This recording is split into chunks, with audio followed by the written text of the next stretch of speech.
Bueno, como ustedes saben, estamos en el capítulo 8, que es el comienzo de la tercera sección paralela.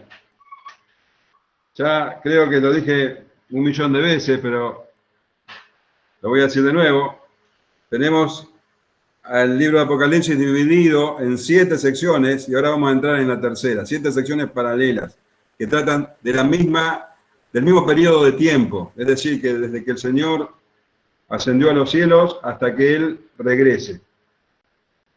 Vimos entonces en la primera sección a la iglesia en la tierra enfrentando los problemas propios de la iglesia, representado, ustedes saben, por esas 7 iglesias de Asia Menor. Esas iglesias representan a todas las iglesias, a toda la iglesia, mejor dicho, a lo largo y a lo ancho del mundo y de la historia, hasta que el Señor venga. Los problemas de esas 7 iglesias son los problemas que tenemos hoy en la iglesia. Y lo que veíamos, que el Señor está parado en medio. Él está cuidándola, corrigiéndola, perfeccionándola, disciplinándola. Eso es la primera sección paralela. Ahora, en la segunda sección paralela, que abarcaba desde el capítulo 4 hasta el 7, vamos a ver lo mismo, pero desde otro punto de vista, desde el punto de vista celestial, por así decirlo. Entonces vemos que la iglesia sufre en la tierra, tiene serios problemas con el mundo y dentro de ella, de ella misma, pero tenemos la visión de que Dios está reinando como centro del universo y reina sobre todo el universo y especialmente sobre la iglesia. ¿De qué manera? Bueno, lo vemos en el capítulo 5. Vemos que el Cordero fue inmolado, toma de la mano derecha del Padre un rollo, que es el plan de Dios, y él, como es el único digno de tomarlo, lo hace y empieza a abrir los 7 sellos que tiene ese rollo. Vemos en el capítulo 6 la apertura de los sellos, de los primeros 6 sellos, que no es otra cosa que la historia, o sea, lo mismo que vimos en los capítulos 2 y 3, pero ahora, bueno, desde otra perspectiva. Vemos a la iglesia llevando el evangelio a lo largo y a lo ancho del planeta. Vemos que eso despierta la persecución trae hambre, que era también lo que veíamos en esos capítulos. Vemos que la iglesia debe enfrentar no solamente las cosas que sufre por ser fiel a Dios, sino que también sufre lo mismo que el resto del mundo. Mortandad, guerras, bueno, todas las cosas que sufre el mundo, porque está en el mundo.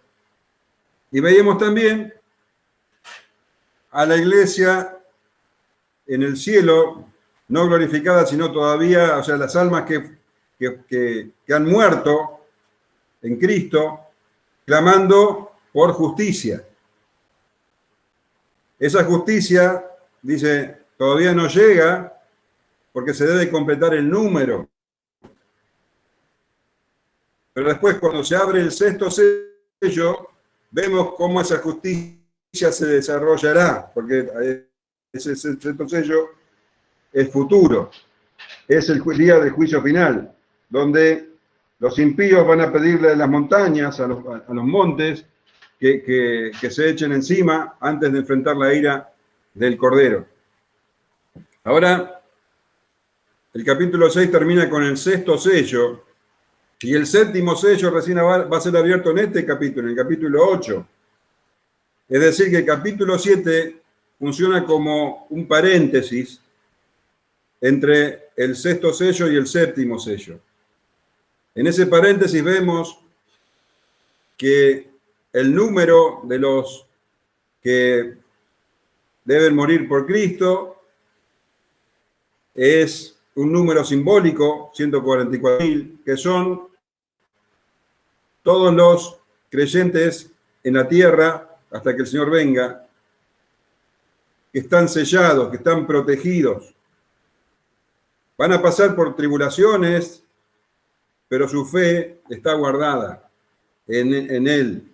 Y después vemos, Juan dice, oí el número de los sellados, 144.000, y después los nombra, la lista, y después dice, y miré y vi una multitud de toda nación, pueblo, lengua, que nadie puede contar. Eso así es la iglesia glorificada, ya después del día del juicio. La iglesia delante de Dios, delante del trono, en alabanza, en adoración, y, digamos, Dios finalmente cumple con su propósito de tener su pueblo y de vivir en intimidad con Él.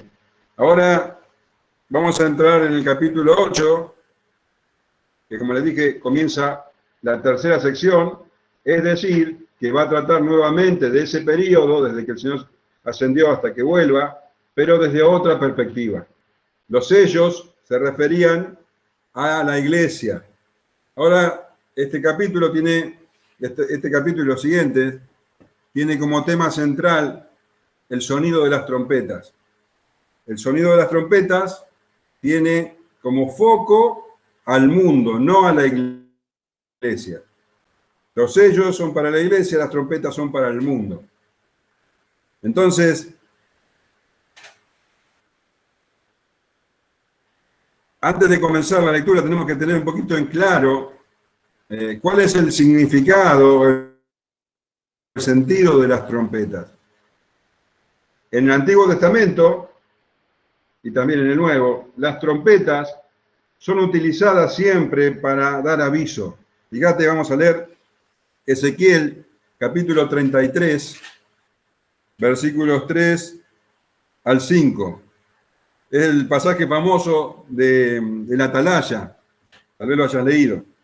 Y dice el versículo 3, y él viere venir la espada sobre la tierra y tocare trompeta y avisare al pueblo, cualquiera que oyere el sonido de la trompeta y no se apercibiere, y viniendo la espada lo hiriere, su sangre será sobre su cabeza. El sonido de la trompeta oyó y no se apercibió, su sangre será sobre él, mas el que se apercibiere librará su vida. Entonces, la función de las trompetas es dar aviso de un peligro eminente o de algo muy importante que está por ocurrir.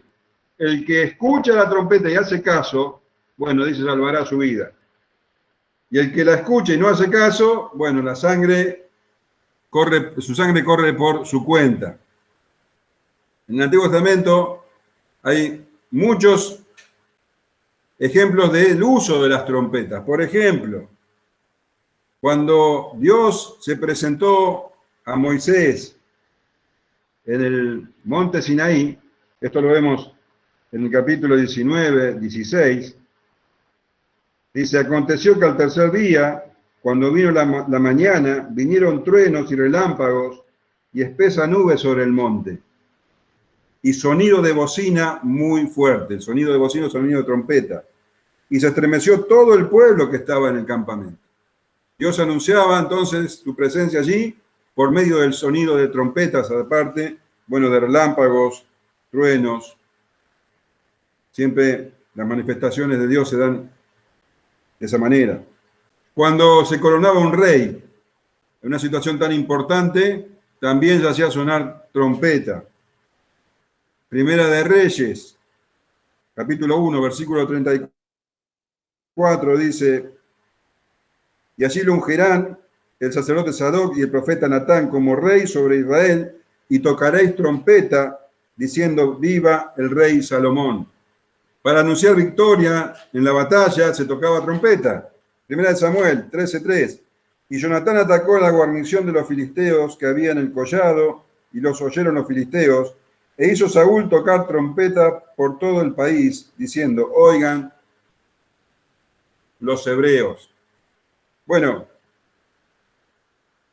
cuando un profeta anunciaba desastres a causa del pecado del pueblo, su voz es como sonido de trompeta. Isaías 58:1. Clama a voz en cuello, no te detengas. Alza tu voz como trompeta y anuncia a mi pueblo su rebelión y a la casa de Jacob su pecado. Jeremías 4:5 dice: anunciad en Judá y proclamad en Jerusalén y decid: tocad trompeta en la tierra, pregonaos, juntaos y decid: reuníos y entrémonos en las ciudades fortificadas, alzad bandera en Sión, huid, no detengáis, porque yo hago venir mal del norte y quebrantamiento muy grande. Y así, esa es la idea entonces del sonido de trompeta. Hay muchos pasajes más que hablan sobre las trompetas como anunciando desastre, anunciando juicio. Y de hecho, van a sonar trompetas, nos dice la Escritura, cuando Cristo vuelva. Joel, capítulo 2, versículo 1, dice: tocad trompeta en Sión y dad alarma en mi santo monte. Tiemblen todos los moradores de la tierra, porque viene el día de Jehová, porque está cercano.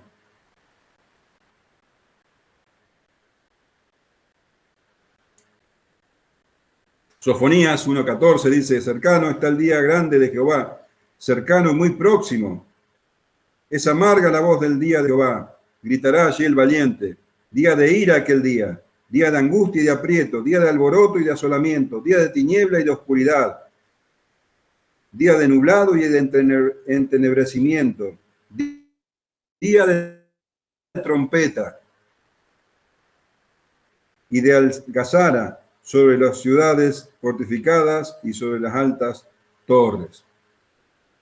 También el Nuevo Testamento habla de esto. Mateo 24:31, el Señor Jesús dice: y enviará sus ángeles con gran voz de trompeta y juntarán sus escogidos de los cuatro vientos desde un extremo del cielo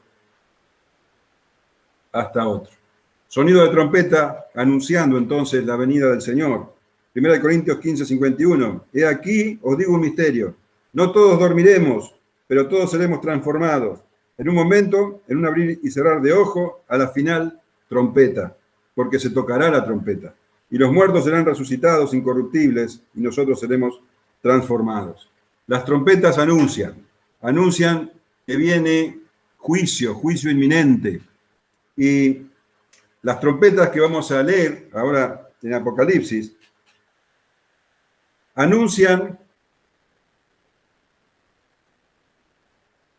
calamidades como castigo a los que se oponen a Cristo, a los que persiguen a la iglesia. Dios muestra entonces su desagrado contra este mundo perseguidor, este mundo opositor, y no se trata de eventos puntuales. Los dispensacionalistas entienden que las trompetas van a sonar en lo que ellos llaman la gran tribulación, que son los 3 años y medio antes de que el Señor venga a instaurar el milenio a la tierra, el reino de 1000 años aquí en la tierra. Ellos entienden que la iglesia va a ser levantada, va a ser arrebatada, y cuando esto ocurra, el pueblo de Israel va a enfrentar 7 años de tribulación y de gran tribulación. Y este sonido de trompeta, entonces, para ellos, son eventos puntuales, particulares, que van a ocurrir, entonces, en ese último tiempo. No es así, no entendemos nosotros eso. Tampoco interpretamos que estos sonidos de trompeta son consecutivos. No creemos que la segunda trompeta suceda a la primera, sino que son eventos que ocurren a lo largo de la historia, calamidades, catástrofes, que debe sufrir el mundo a lo largo de la historia, y que tienen como fin demostrar entonces que Dios está irado con el pecador, con los perseguidores de la iglesia, pero a la vez la gran misericordia de Dios se muestra en estas trompetas porque están llamando a arrepentimiento. Cuando leamos las trompetas vamos a ver que no son juicios totales. No es que Dios manda una calamidad para que destrozar a todos, sino que de nadie, sino que siempre habla de las trompetas, y van a ver que se repite siempre la frase, una tercera parte. Habla de que estas trompetas van a afectar a una porción de la población, pero no a toda.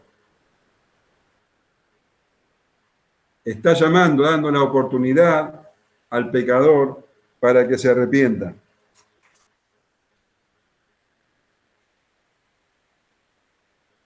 Así como yo les dije que entre el sexto sello y el séptimo sello hubo un paréntesis, que fue el capítulo 7, donde nos mostraba la iglesia en el simbolismo de los 144.000, y después como esa multitud que nadie puede contar. En esta sección va a pasar algo semejante. Entre la sexta trompeta, el sonido de la sexta trompeta, y el de la séptima, también va a haber un paréntesis, un interludio.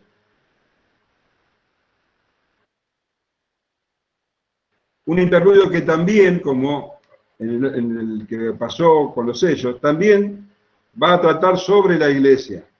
¿Qué quiere decir esto?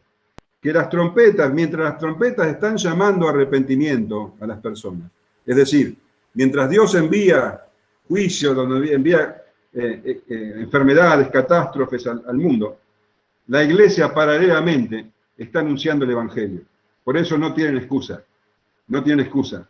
Dios le está enviando a las personas con estas catástrofes la noción de que son débiles, de que la muerte está cerca, que no son todopoderosos, que necesitan de Dios.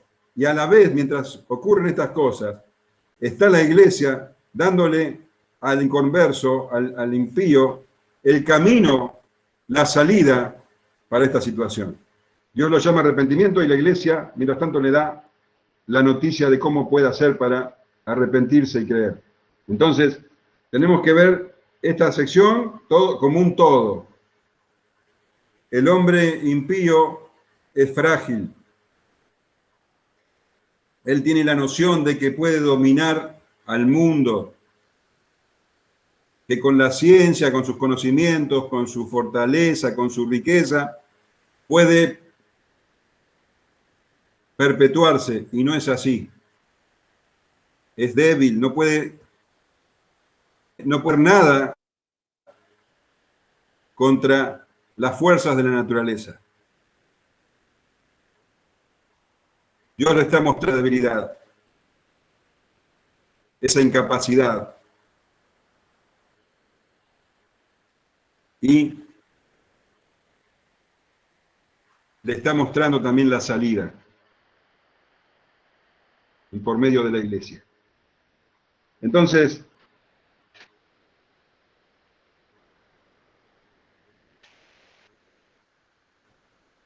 vamos a leer este capítulo que habla sobre las primeras 4 trompetas. Vuelvo a repetir, están dirigidas a los impíos. Nosotros como creyentes estamos sellados, estamos seguros. No quiere decir que las catástrofes no nos afecten físicamente. Lo que quiere decir es que nuestra fe está guardada en el Señor. Pueden venir, como por ejemplo ahora estamos viviendo una pandemia. La pandemia es una trompeta precisamente. Está llamando a las personas a arrepentimiento. Nosotros también podemos ser afectados por la enfermedad. Incluso hasta podemos morir por la enfermedad. Pero lo que tenemos que saber es que no nos va a afectar nuestra vida espiritual. Nuestra fe está guardada en Dios. El que nos llamó nos perfeccionará hasta el día de su venida. Vamos a leer entonces.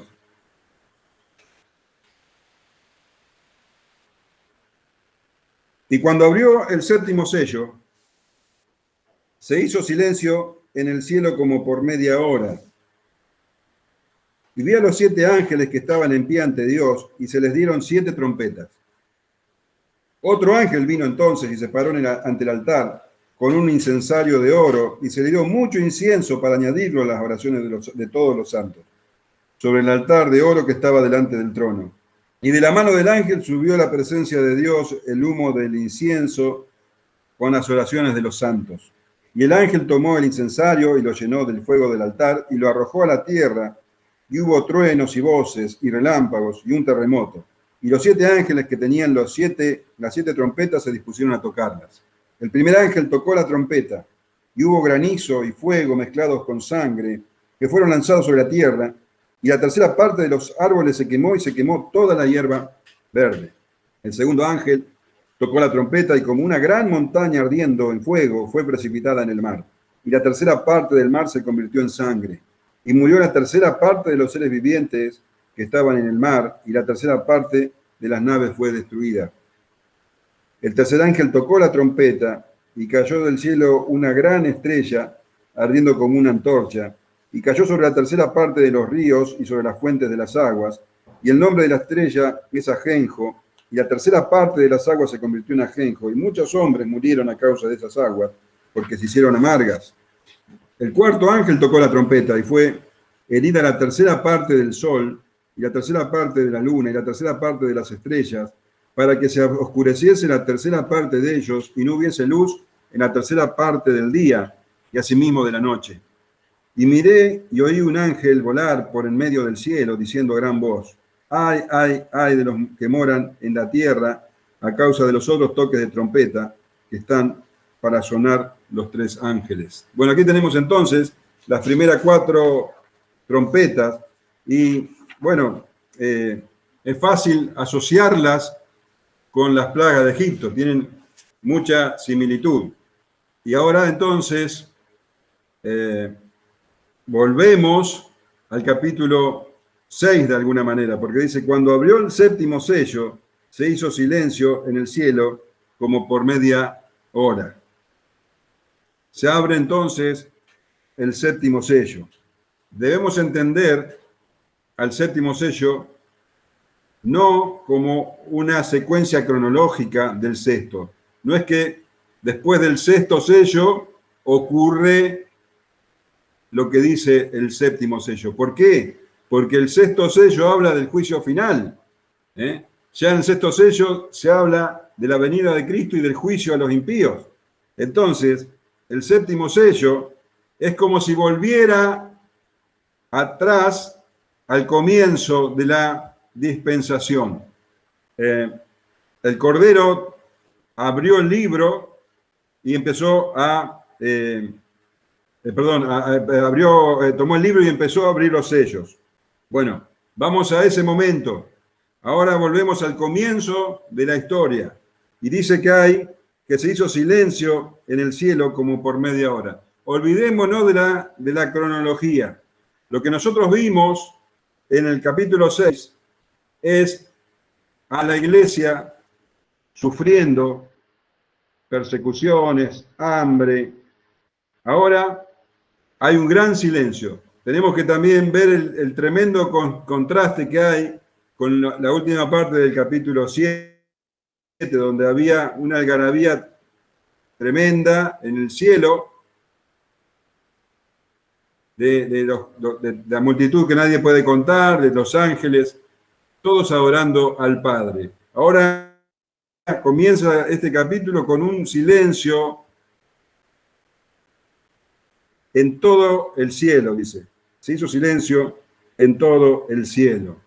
El silencio siempre en la Escritura habla del juicio de Dios inminente. Fíjense, por ejemplo, Habacuc, capítulo 2, versículo 20, dice: mas Jehová está en su santo templo, calle delante de él, toda la tierra. Sofonías 1:7. Calla en la presencia de Jehová el Señor, calle delante, calle en la presencia de Jehová el Señor, porque el día de Jehová está cercano, porque Jehová ha preparado sacrificio y ha dispuesto a sus convidados. Viene juicio. Zacarías 2:13. Calle toda carne delante de Jehová, porque él se ha levantado de su santa morada. Ahora, este silencio que habla de, bueno, de una expectación solemne de toda la creación, manifiesta la magnitud de lo terrible que es el juicio que se viene sobre los impíos. Ahora yo quiero darte una ilustración. No soy muy amigo de las ilustraciones, pero para que entendamos un poco este silencio, yo quiero que pienses en esto. Vamos a suponer que un hombre muy poderoso, muy fuerte, tal vez un rey, tiene un hijo muy, muy amado. Y este niñito va a jugar a la plaza. ¿Podés imaginarte eso? Este niñito jugando inocentemente en la plaza. Ahora bien, cuando los otros niños ven que este chiquito está solo, sin su padre, empiezan a burlarse de él, empiezan a maltratarlo, empiezan a golpearlo. Y así se van sumando las personas que estaban allí, grandes, pequeños, ancianos, maltratando a esa criatura. Y otros están mirando sin intervenir. Ahora lo que ellos no sabían, ninguna de estas personas sabía, es que el padre estaba mirando. Ahora imagínate lo que pasó cuando empezaron a darse cuenta de que el padre estaba ahí y estaba cerca. Uno de los que estaban golpeando lo miró y se detuvo en seco y se paró, y poco a poco todos fueron haciendo lo mismo. ¿Qué sucede en ese momento? Ese silencio.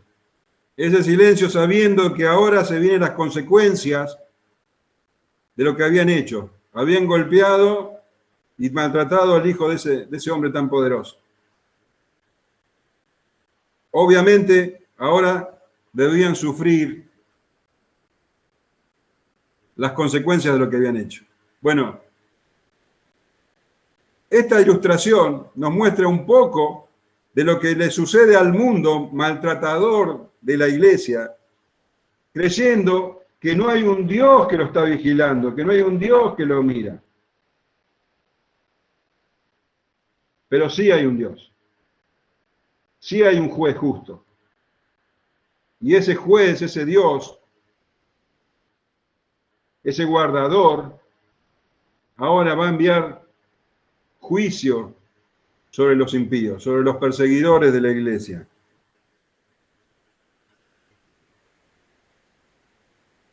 Y vi, dice Juan, y acá comienza la siguiente visión, los 7 ángeles que estaban en pie ante Dios y se le dieron 7 trompetas. Estos ángeles, entonces, eran los que iban a traer juicio. Y dice, los 7 ángeles.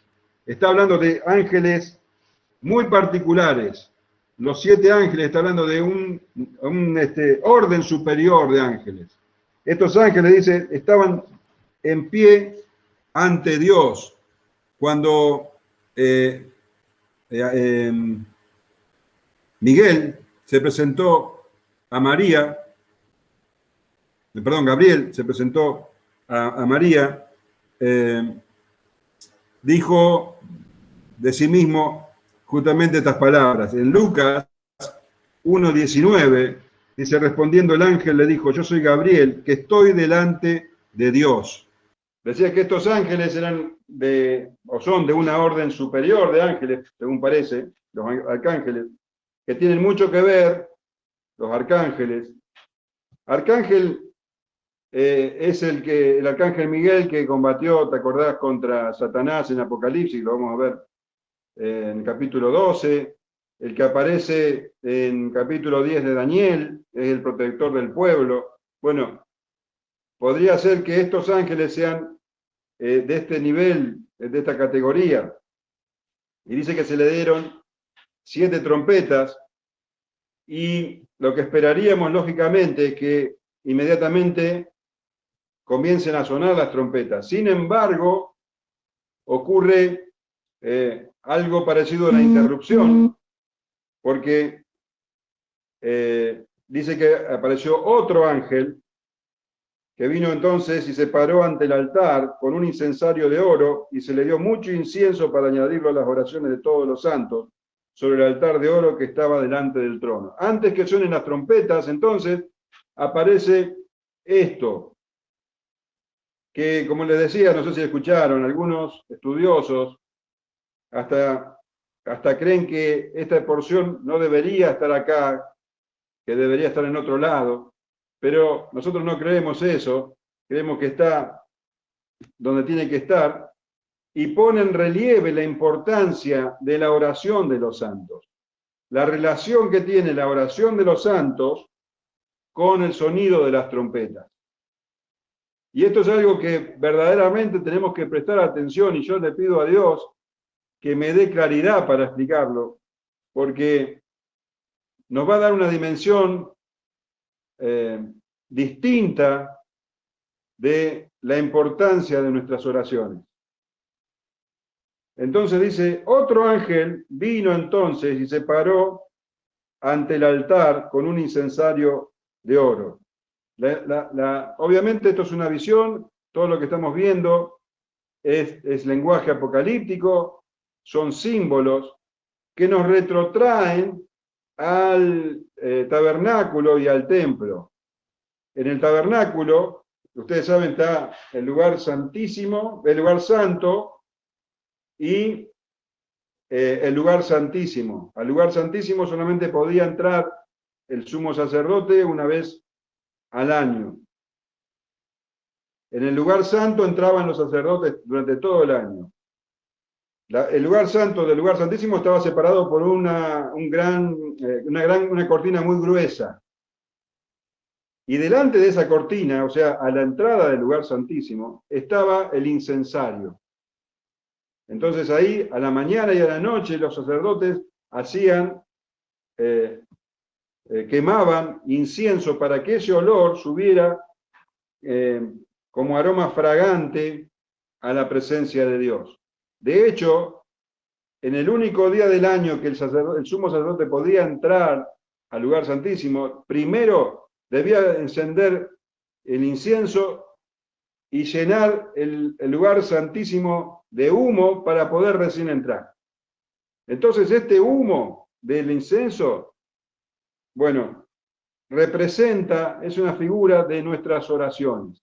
Nuestras oraciones entonces son vistas como una ofrenda agradable a Dios. Dice, otro ángel vino entonces y se paró ante el altar con un incensario de oro y se le dio mucho incienso para añadirlo a las oraciones de todos los santos. Entonces, el simbolismo de las oraciones es el incienso. Fíjate que ya lo habíamos visto en Apocalipsis, en el capítulo 5, ¿te acordás? Versículo 8, dice, y cuando hubo tomado el libro, los 4 seres vivientes y los 24 ancianos se postraron delante del Cordero, tenían arpas y copas de oro llenas de incienso, que son las oraciones de los santos. En el Salmo 141:2 dice, suba mi oración delante de ti como el incienso. Entonces, la figura del incienso representa las oraciones, nuestras oraciones, que suben como un olor fragante delante de Dios. Entonces tenemos a este ángel que viene con un incensario de oro, dice, y se le dio mucho incienso para añadirlo a las oraciones de todos los santos. Nuestras oraciones suben al cielo, pero allí se le añade mucho incienso, y siempre tenemos que tener presente que el incienso representa oraciones. Debemos también notar que habla de las oraciones de todos los santos, de todos. Todas las oraciones suben con olor, como un olor fragante, pero sabemos que nuestras oraciones son imperfectas que son incompletas. Muchas veces no sabemos cómo orar. Muchas veces oramos de manera egoísta. Entonces nuestras oraciones suben al cielo y dice que allí son añadidas muchos inciensos, que nuestras oraciones son perfeccionadas en el cielo. Y dice, se le añade incienso, quiere decir, se le añaden oraciones. Y no podemos menos que recordar lo que dice el capítulo 8 de Romanos, que el Espíritu Santo, dice, intercede por nosotros. Vamos a recordar ese pasaje, está en el capítulo 8 de Romanos.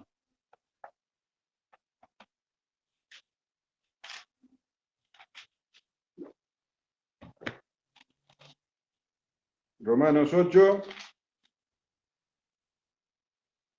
26. De igual manera el Espíritu nos ayuda en nuestra debilidad, pues qué hemos de pedir como conviene no lo sabemos, pero el Espíritu mismo intercede por nosotros con gemidos indecibles. Pero además también dice este capítulo que el Señor Jesús intercede por todos nosotros. ¿Quién es el que condenará? Dice Romanos 8:34. Cristo es el que murió, más aún, el que también resucitó, el que además está a la diestra de Dios, el que también intercede por nosotros.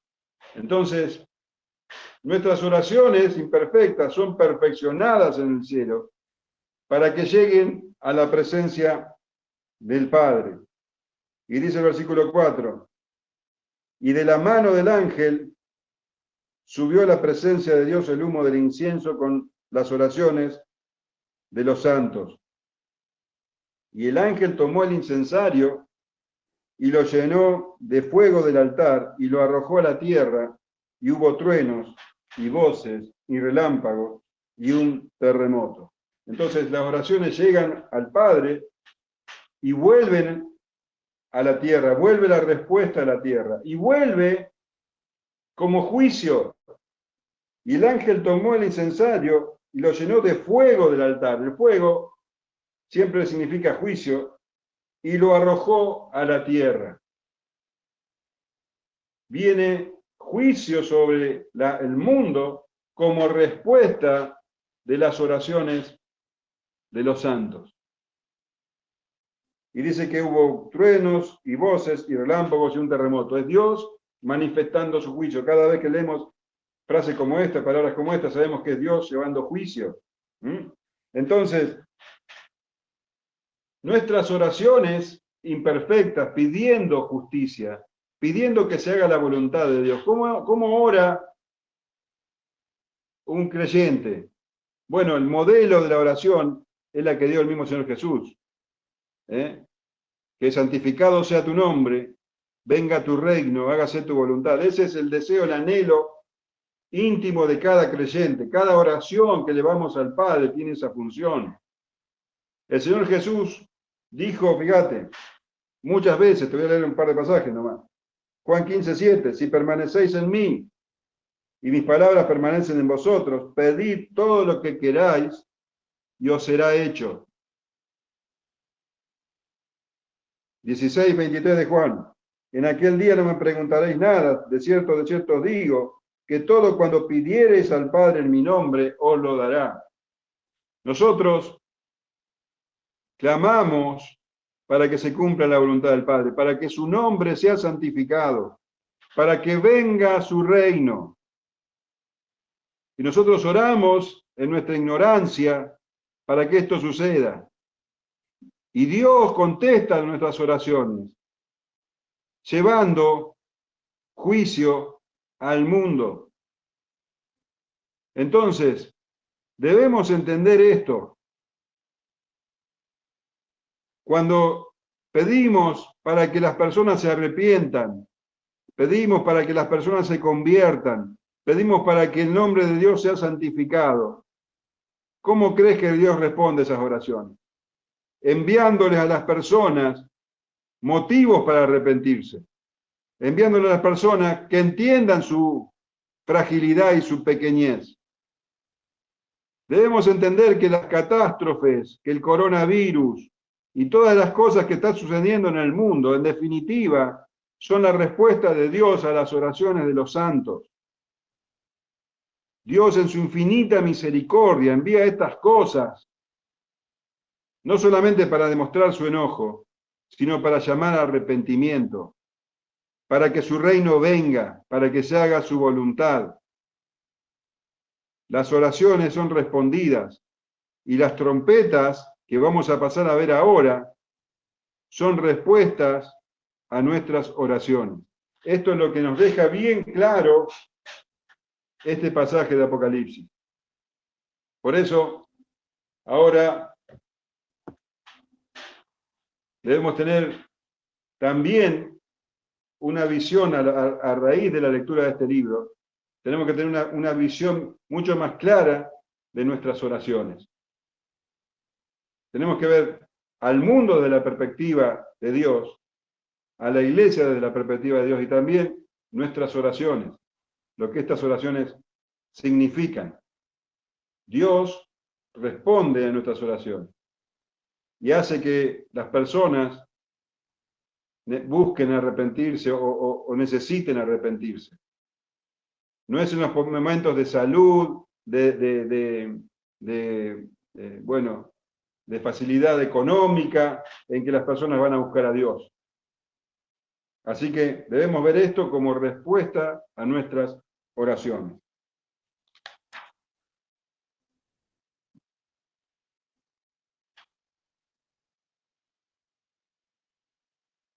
Y ahora sí, el capítulo 6 comienza con las trompetas, con el juicio de Dios sobre los impíos. Y los 7 ángeles que tenían las 7 trompetas se dispusieron a tocarlas. Como dije antes, entonces, los sellos afectan a los creyentes, las trompetas afectan al mundo. Nosotros vamos a vivir y tal vez, como veíamos en el capítulo 6, el cuarto sello, vamos a sufrir las mismas cosas que sufre el mundo. Esto nos deja, por ser creyentes, libres de enfermarnos, por ejemplo, de coronavirus o lo que sea. Pero nuestra fe permanecerá firme. Estos juicios que vienen son catástrofes naturales y son juicios parciales. El primer ángel tocó la trompeta y hubo granizo y fuego mezclado con sangre que fueron lanzados sobre la tierra, y la tercera parte de los árboles se quemó, y se quemó toda la hierba verde. Fíjate que habla de que está hablando de fenómenos naturales, pero desde acá, en el Apocalipsis, nosotros vemos que esos fenómenos naturales tienen un trasfondo sobrenatural. Es Dios que envía esos juicios parciales y están controlados por Él. Esta primera trompeta nos hace acordar a la 7ª plaga que Dios envió a los egipcios. Vamos a leer este pasaje en Éxodo capítulo 9, versículos 18 en adelante. Éxodo 9, versículos 18 en adelante. He aquí que mañana a estas horas yo haré llover granizo muy pesado, cual nunca hubo en Egipto, desde el día que se fundó hasta ahora. Envía pues a recoger tu ganado y todo lo que tienes en el campo, porque todo hombre o animal que se halle en el campo y no sea recogido a casa, el granizo caerá sobre él y morirá. De los siervos de Faraón, el que tuvo temor de la palabra de Jehová, hizo huir sus criados y su ganado a casa. Mas el que no puso en su corazón la palabra de Jehová, dejó sus criados y su ganado en el campo. Y Jehová dijo a Moisés: extiende tu mano hacia el cielo, para que venga granizo en toda la tierra de Egipto, sobre los hombres y sobre las bestias, y sobre toda la hierba del campo en el país de Egipto. Y Moisés extendió su vara hacia el cielo, y Jehová hizo tronar y granizar, y el fuego se descargó sobre la tierra, y Jehová hizo llover granizo sobre la tierra de Egipto. Hubo pues granizo y fuego mezclado con el granizo, tan grande cual nunca hubo en toda la tierra de Egipto desde que fue habitada. Y aquel granizo hirió en toda la tierra de Egipto todo lo que estaba en el campo, así hombres como bestias. Asimismo destrozó el granizo toda la hierba del campo y desgajó todos los árboles del país. Solamente en la tierra de Gosén, donde estaban los hijos de Israel, no hubo granizo. Hay grandes similitudes. Vemos que el que hizo caso de lo que había anunciado Dios se salvaba, el que no hizo caso, bueno, sufría las consecuencias. Salvo al pueblo de Dios, que ellos estuvieron protegidos. Cuando habla de fuego mezclado con granizo, yo no sé vos, pero a mí me da esa imagen, como en las películas, de que caían las piedras de hielo encendidas de fuego, pero en realidad lo que está hablando, y las otras traducciones lo dicen claramente, es que había rayos, muchísimos rayos, era una tormenta atroz. Entonces, lo que está hablando acá es de desastres terribles que van a pasar a lo largo de la historia hasta que el Señor venga, en diferentes lugares de la tierra, que afectan a la tierra, granizos, tormentas, que afectan a la tierra, y dice que este granizo y fuego están mezclados con sangre, porque bueno, va a haber personas y animales que mueran por estas causas. Entonces, estas catástrofes representadas por estas tormentas de granizo y fuego mezclados con sangre, afectan el medio ambiente, y el hombre, bueno, sufre las consecuencias de esto. El hombre que se cree seguro, que puede dominar las cosas, bueno, con este tipo de eventos catastróficos, empieza a percibir su inseguridad y su fragilidad. El mundo no es para nada seguro para el hombre impío. Y debemos siempre resaltar la gran misericordia de Dios, que siempre hace de estas catástrofes algo limitado. Acá se habla de la tercera parte de la hierba, la tercera parte de los árboles, de la tierra, de los árboles, y toda la hierba verde, que se quemó, repite la palabra quemó para dar a entender que es algo muy trágico, muy fuerte, que llena de espanto al hombre, que lo hace indefenso ante estas cosas, y el propósito final, como venimos diciendo, es que se arrepienta. Bien, la naturaleza entonces, que es lo que le da sustento al hombre, bueno, está en contra de él. No puede confiar ni siquiera con aquello de lo que él depende, de lo que lo alimenta. La segunda trompeta, dice, el segundo ángel tocó la trompeta, y como una gran montaña ardiendo en fuego fue precipitada en el mar, y la tercera parte del mar se convirtió en sangre, y murió la tercera parte de los seres vivientes que estaban en el mar, y la tercera parte de las naves fue destruida. Todo esto es lenguaje simbólico, y de hecho acá lo deja en manifiesto, porque no es que cayó una montaña al mar, sino como una gran montaña. Algo semejante a una gran montaña ardiendo en fuego fue precipitada al mar. Bueno, esto es una imagen llena de espanto, de terror. Cuando en el Antiguo Testamento se habla de montañas ardiendo, el propósito es eso, de provocar inquietud, de provocar angustia. En Job 9:5 leemos, él arranca los montes con su furor y no sabe quién lo trastornó. Salmo 46:2.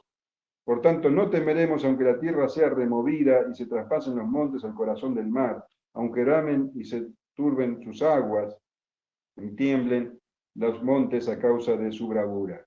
Una montaña o algo parecido a una montaña ardiendo, siendo arrojada, y eso es algo que se destaca, es algo que Dios hace, como si una montaña cayera en el mar. Imaginemos el desastre que provoca. Está hablando de todas las tragedias marinas. En esa época, el mar era la manera de comunicarse con el resto del mundo. Y los navegantes sabían lo que era una tormenta marina. Las catástrofes marinas eran muy comunes en ese tiempo. Y seguramente vos habrás visto películas donde se muestra una tormenta. Las olas van y vienen, se suben y bajan, y las barcas son como juguetes. El viento, los truenos, los rayos. Bueno, la mayoría de las naves que enfrentaban semejantes tormentas no podían después contar lo que pasaba. Tormentas que tienen que ver con el mar, con mortandad en el mar. Todas estas cosas son traídas por Dios, son mandadas por Dios para que el hombre se arrepienta.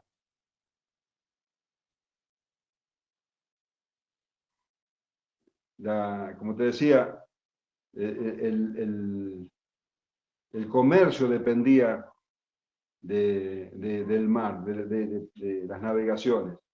Y las catástrofes marinas, las tormentas y los hundimientos de los barcos afectaban en gran manera la vida de las personas. Entonces, esta trompeta se refiere justamente a eso, a todas las catástrofes que afectan al mar.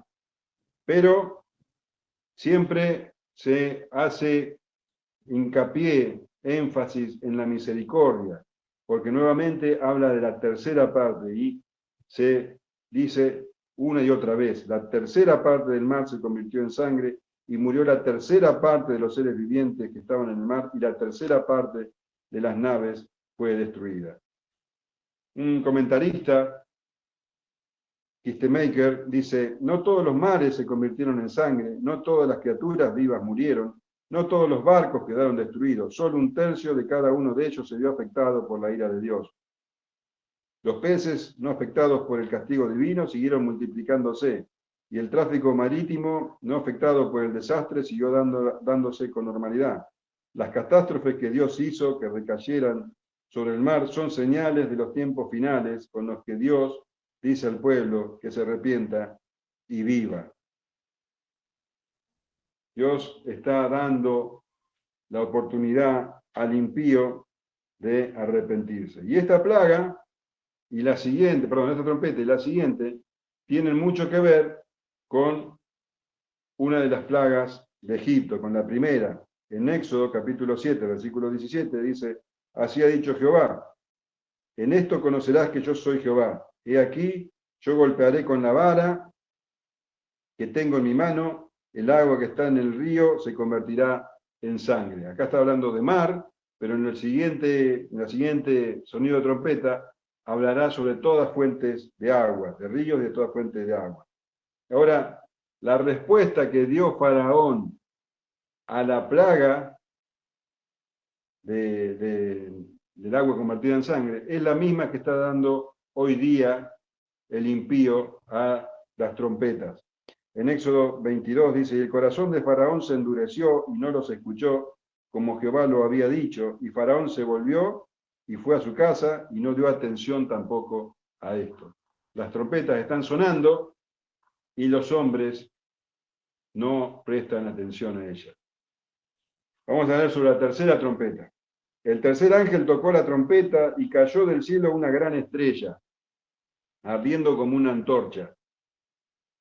Y cayó sobre la tercera parte de los ríos y sobre las fuentes de las aguas, y el nombre de la estrella es Ajenjo, y la tercera parte de las aguas se convirtió en Ajenjo, y muchos hombres murieron a causa de esas aguas, porque se hicieron amargas. Bueno, acá vemos claramente el carácter simbólico, porque habla de una estrella que cayó sobre muchos ríos, sobre muchas fuentes de agua.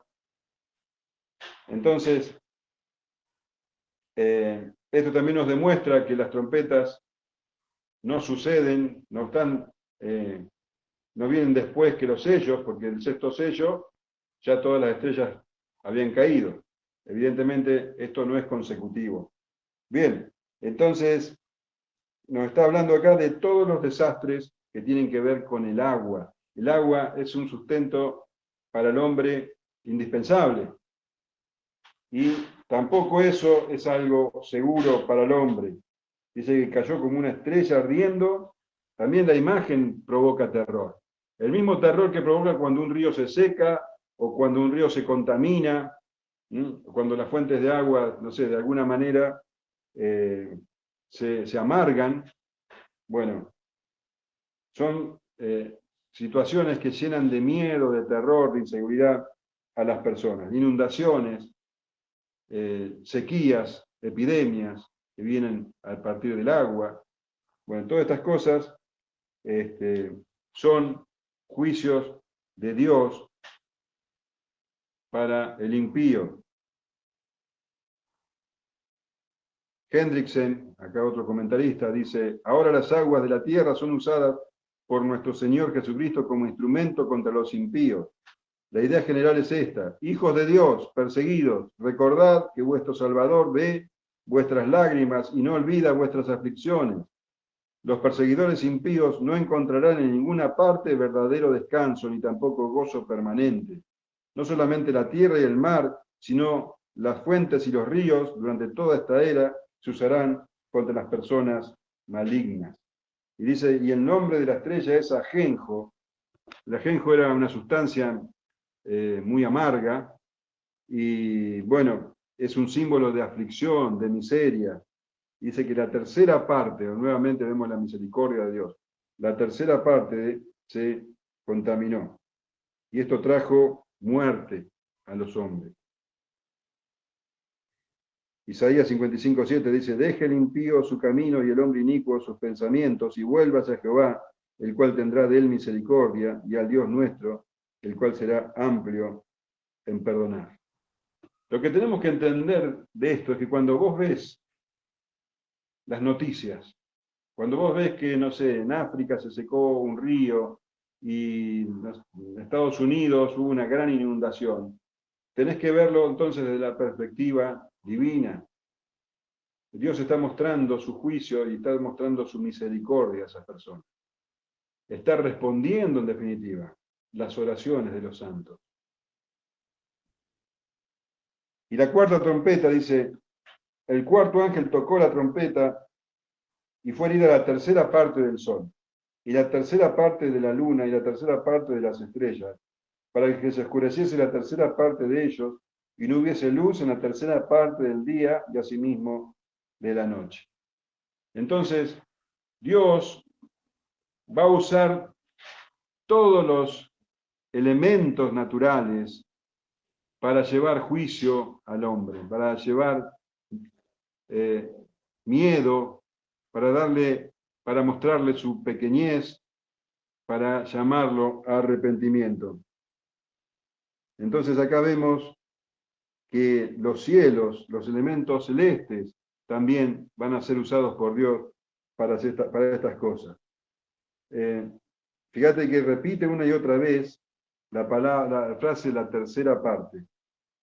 La tercera parte del sol, la tercera parte de la luna, la tercera parte de las estrellas, la tercera parte, para que se oscureciera la tercera parte de ellos y no hubiese luz en la tercera parte del día, y asimismo, dice la Reina Valera, pero las otras versiones dicen, y la tercera parte de la noche. Esto es remarcar su misericordia.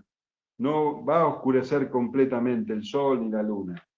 No podemos dar una explicación natural a estos fenómenos. Obviamente todo esto es lenguaje simbólico. No quiero caer en explicarlo con eclipses o con tormentas de arena o lo que sea. Lo que quiero es recalcar el mensaje final. Dios llama arrepentimiento a los impíos y utiliza todos los elementos naturales para eso. La oscuridad es también fue una plaga en Egipto. En Éxodo 10:21 leemos: Jehová dijo a Moisés: extiende tu mano hacia el cielo para que haya tinieblas sobre la tierra de Egipto, tanto que cualquiera la palpe. La oscuridad tiene que ver con la venida del Señor, y la oscuridad tiene que ver también con la operación satánica. Fíjate, por ejemplo, Isaías 13:9 dice, he aquí el día de Jehová viene terrible, y de indignación y ardor de ira, para convertir la tierra en soledad y raer de ella a sus pecadores, por lo cual las estrellas de los cielos y los luceros no darán su luz, y el sol se oscurecerá al nacer, y la luna no dará su resplandor. Amós pregunta en el capítulo 5, versículo 18, ay de los que desean el día de Jehová, ¿para qué queréis este día de Jehová? Será de tinieblas y no de luz. Joel 2:2, día de tinieblas y de oscuridad, día de nubes y de sombra, como sobre los montes se tiende el alba, así vendrá un pueblo grande y fuerte, semejante a él no lo hubo jamás, ni después de él lo habrá en años de muchas generaciones. Y Marcos 13:24, habla el Señor, pero en aquellos días, después de aquella tribulación, el sol se oscurecerá y la luna no dará su resplandor. Entonces, son juicios parciales de oscuridad. La oscuridad también tiene que ver, las tinieblas, la oscuridad tiene que ver con la operación satánica. Fíjate que dice el Señor Jesús cuando fue apresado, en Lucas 22:53 leemos, habiendo estado con vosotros cada día en el templo, no extendisteis las manos contra mí, mas esta es vuestra hora y la potestad de las tinieblas. Se habla de que nosotros hemos sido traídos de las tinieblas a la luz. El mundo está en tinieblas. Y probablemente esta trompeta tenga que ver con las tinieblas espirituales, porque la siguiente trompeta se va a meter de lleno en ese tema, en la operación satánica. Pero antes de que suene la quinta trompeta, aparece algo verdaderamente estremecedor. Dice el versículo 13, y miré y oí un ángel volar por en medio del cielo, diciendo a gran voz, ay, ay, ay de los que moran en la tierra, a causa de los otros toques de trompeta que están para sonar los 3 ángeles. Acá la Reina Valera nos habla de un ángel, aunque las otras versiones mencionan águilas. Posiblemente se trate de el buitre asiático, un ave de presa. Pero lo que tenemos que ver es en lo solitario, en lo terrible, en lo desolador de esa imagen. Allá solo en el cielo, mientras el hombre está acá sufriendo todas esas catástrofes, se ve, dice, vi y oí a este, ángel o águila, más probablemente un águila, diciendo a gran voz, ay, ay, ay de los que moran en la tierra. Se está lamentando. Este es el primero de 3 ayes que van a aparecer en estos capítulos. Y está lamentándose este animal solitario allá en el cielo por lo que va a sufrir el hombre, lo que sufre el hombre. Probablemente algunos entienden que esta águila representa a la naturaleza, que justamente está en contra del hombre. Y dice, ay, ay de los que moran en la tierra a causa de los otros toques de trompeta que están para sonar los 3 ángeles. Porque estos toques de trompeta que vimos tienen que ver con el mundo físico. Afectan al hombre, digamos, en el físico, pero lo que viene ahora va a afectarlo espiritualmente. Y lo que nos dice este ángel o esta águila es que lo que viene es verdaderamente peor, muchísimo peor. No sabe el hombre lo que le espera, está queriendo decir. Arrepiéntanse porque no saben lo que le espera. Entonces, dice, quiero leerte finalmente una cita de José Grau. Él dice así, de toda esta sección aprendemos algo vergonzoso. El hombre que debería haber dominado la naturaleza, siendo señor de la misma por mandato divino, no puede nada frente a ella y en vez de soberano se halla en la condición de gusano aplastado por las fuerzas desencadenadas del cosmos. Al rebelarse contra Dios, el ser humano, que tenía que sojuzgar la tierra, dominándola y transformándola. Haya una tierra rebelada contra él. Es dueño a medias solamente, pero de las mismas tinieblas puede surgir la luz. En la cruz hubo tinieblas, pero allí se iluminó el mundo con un resplandor que ya jamás se apagará. En los mensajes de juicio, Dios advierte, y así, en las tinieblas de la catástrofe y la desesperación, el hombre puede buscar y encontrar a Dios. Las trompetas están sonando, las estamos escuchando, suenan todo el tiempo. Al que lo escucha, bueno, encontrará la salvación. Y el que no escucha, su sangre está sobre su cabeza. El domingo que viene, entonces, estudiaremos las quinta y la sexta trompeta. Muy bien.